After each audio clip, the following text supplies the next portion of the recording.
The following, including the question and the statements. There are 5 members A, B, C, D, E in a family. और उसके बाद question पूछा जा रहा है आपसे, what is the relation of E to B? E का क्या रिलेशन है B से? यार देखो, ब्लड रिलेशन का ये क्वेश्चन है, बहुत ही इंपॉर्टेंट फैक्टर है E टू B. मतलब जैसे for example if I say A is the father of B, अगर मान लो मैं ऐसा बोल रहा हूँ तो इसका मतलब ये नहीं है ना कि B is the father of A. You understand it? तो ये बहुत बड़ा इंपॉर्टेंट फैक्टर हो जाता है आपके ब्लड रिलेशन के क्वेश्चन में. ट्रिकी पार्ट यही होता है कि आपसे ई का रिलेशन पूछा है बी के लिए क्या होगा, बी का नहीं पूछा है ई से क्या होगा, तो उसे अकॉर्डिंगली सॉल्व करना होता है. आई होप ये ट्रिकी पार्ट क्लियर है. चलो मूविंग फॉरवर्ड, यहाँ पे क्या बोला जा रहा है देखो, ये इनके बीच में कुछ एलिमेंट्स हैं, 5 एलिमेंट्स हैं, इनके बीच में कुछ कुछ रिलेशंस गिवन है. तो मैं इन रिलेशंस को कैसे डिनोट करता हूँ वो पहले मैं लिख ले रहा हूँ. आप ब्लड रिलेशन का वीडियो चैनल पे देख सकते हो, प्लेलिस्ट में आप लॉजिकल रीजनिंग सर्च करो, वहाँ पे आपको डिफरेंट टॉपिक्स के वीडियोस मिल जाएंगे. बट जस्ट एक रफ आइडिया मैं अभी दे रहा हूँ. In order to denote a male I use a positive sign. तो जैसे मैं अगर A+ लिख रहा हूँ टॉप पे, इसका मतलब है कि मैं एक मेल को डिनोट कर रहा हूँ. अगर मैं A- लिखूँ, I am denoting a female. All right. Now if I say A, मान लो B is a female, A and B are married couple, तो इनके बीच में इक्वल राइट्स होते हैं, इसीलिए मैं इनके बीच में इक्वल टू लिख देता हूँ. This shows that these two are a couple. Now अगर मैं जनरेशन गैप दिखाना है मुझे, और मान लो मैं बोलूँ A is the father of C, तो A को मैं ऊपर रखूंगा, C को नीचे रखूंगा. This vertical line shows the generation gap. Horizontal line denotes the same generation. तो ये सारे बेसिक एलिमेंट्स हैं. चलो अब इनको यूज़ करके मैं इस क्वेश्चन को टैकल करता हूँ. रिलेशन ऑफ ई पूछा है बी से. पहले स्टेटमेंट में देखो क्या गिवन है, A and B are married couple. तो यहाँ से रिलेशन बन के आ रहा है, A is married to B. दोनों का जेंडर रिवील नहीं हो रहा है, इसीलिए मैं इसे ऐसे ही लिख रहा हूँ. D is the father of C. D is the father of C. Next, E is D's son. E is D's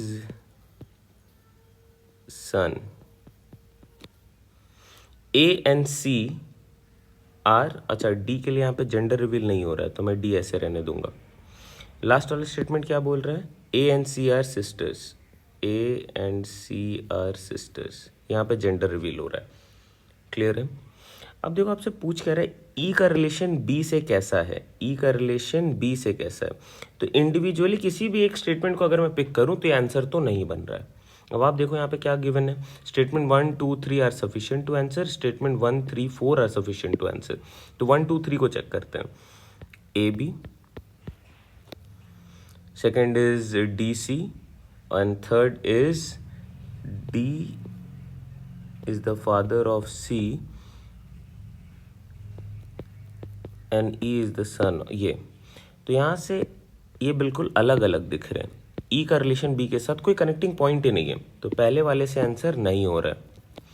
अगर मैं फर्स्ट 3 और 4 को यूज़ करूँ, फर्स्ट 3 और 4, थर्ड बोल रहा है E is D is son and A and C are sisters. अगर एक मैरिड कपल में से एक स्पाउस का जेंडर रिवील हो रहा है तो दूसरे का भी रिवील हो जाएगा opposite gender, because marriages are always happening in persons with opposite genders. ये रूल होता है कॉम्पिटेटिव सेक्टर में, रियलिटी ये नहीं है. We have same sex marriages as well, but competitive sector में मुझे इन चीज़ों पे केयरफुल रहना होता है. अच्छा देखो, ये एक सेपरेट एंटिटी की तरह ट्रीट हो रहा है, ये एक सेपरेट एंटिटी की तरह ट्रीट हो रहा है. इनके बीच में कोई कनेक्टिंग पार्ट अभी है ही नहीं, तो ये इससे भी सॉल्व नहीं हो रहा है. अब इनके बीच में कनेक्टिंग पार्ट क्या नहीं था, वो ये सेकंड स्टेटमेंट था that D is the father of C. चलो अगर मैं डी को यहाँ पे रख देता हूँ एज द फादर ऑफ सी, तो ई के लिए कनेक्शन आ जाएगा इस तरीके से, ई इज द ब्रदर. ओके, ना अब मेरे पास कनेक्टिविटी आ गई है सारे एलिमेंट्स की. अब आपसे क्या पूछ रहा है, आपसे पूछा जा रहा है how is, what is the relation of E to B. देखो ई सी के लिए कौन है, भाई है.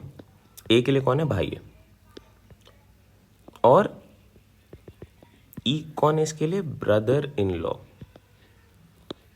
E is the brother in law. Although वो नहीं पूछ रहा है आपसे कि क्या एग्जैक्ट रिलेशन है, वो नहीं बताना आपको, बस ये देखना है डेटा सफिशिएंसी का क्वेश्चन है कहीं ना कहीं कि कितने डेटा से ये सफिशिएंट हो रहा है। आपको समझ में आ गया कि हाँ, अगर मैं चारों के चारों स्टेटमेंट्स को कंबाइन करूँ तो मेरा आंसर बन रहा है, तो आप इसे मार्क करोगे all 4 statements together are sufficient to answer the question. ये और जल्दी आंसर हो जाएगा। क्लियर है? ये मैं आपको एक्सप्लेन कर रहा था ये टॉपिक, और मैंने कोशिश करी है कि आपको कॉन्सेप्ट भी दे दूं how to tackle coded questions on blood relation, sign based question. चलिए, take care, bye bye, see you all in the next video.